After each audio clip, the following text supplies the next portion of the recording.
Bless you all. Could ask the Christian in here, could you please pray for me? Because I'm not much of a public speaker, and to be honest, I'm shaking. But it is an absolute privilege to be able to stand up here in front of so many people and be able to tell you what the Lord has done for someone like me. I gave my life to the Lord about 22 years ago. And I went on for years and years on fire for the Lord. I was serving the Lord. I was leading people to the Lord. I was doing everything that I was meant to do. You know, and to be honest with you, I believed in my heart I could never fall away. But somewhere along the lines, I stopped reading my Bible so much. I started to miss the odd meeting. And before I knew it, I wasn't worried about not reading my Bible, and I wasn't worried about missing the odd meeting. And then I was back in the world, completely and utterly back in the world.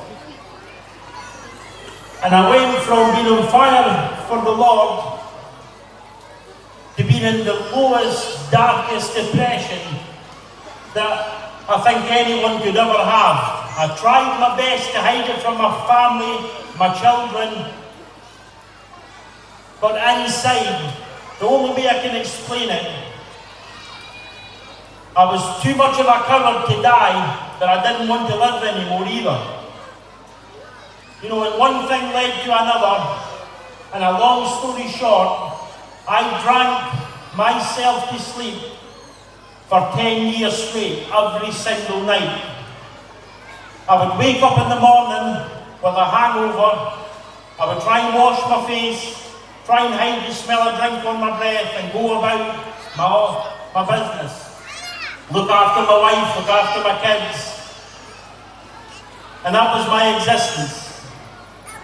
You know, I was never one for getting in bother or getting in trouble, but any bother I ever did get, or any trouble or with the police or anything like that, was through drink.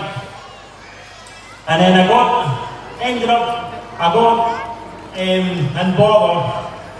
I got the tag, and I was sentenced to a year Alcoholics Anonymous. And I would complain about it, and I would grumble about it in front of people, but to be honest with you, I was absolutely delighted to get the Alcoholics Anonymous, because I knew if I didn't stop, I was going to kill myself. I was going to kill me. But a long story short, again, at the end of that year, I was a heavy drinker than when I started. That could not help me. There were no cure for what I had. My family, I've got 6 beautiful children. They couldn't bring me out of my depression, my drink. My wife couldn't, my mother, my father, my brothers, my sisters, nobody could bring me out of what I had. Then I started getting health issues. And anyway, I ended up getting the news that I had liver cancer through cirrhosis in the liver. And I was facing death. I completely and utterly squandered my life. My life was over. And I was looking at my children, and I was feeling so guilty. I was like, if I just had more time, wouldn't care. Look, if I had to sit in Baghdad, I wouldn't care. If I just had time to see my children grow up. And then, like a bolt of lightning, something spoke into my heart, and I knew there and then it was from the Lord. And the Lord said that I have to call this man. I need to go and meet him. He's going to pray for me, and the Lord's going to heal me. And it was a preacher that I seen when I was about 13 or 14 year old, and I've never ever seen him since. I managed to track down a phone number for this man. I phoned him up, and he stays in Ireland. And I phoned him up and arranged to go over to meet him. The man met me at the airport, and I went into the back, he pulled up in his car and I jumped in the back. And the man was speaking to me and he started to pray for me. Now the only way that I could describe the feeling that I had was like I was a newborn baby lying in my mother's arms. Sorry. I was like a newborn baby lying in my mother's arms. And the release I had inside me, you know what? The Bible tells us about a peace that passes all understanding, and that's what I felt there and then. I had that release. I felt the love of God. I had peace in my heart. And I jumped anyway. I got back on the plane and I headed back. And I had to go for more tests. And anyway, a long story short, I had no treatment. I had nothing.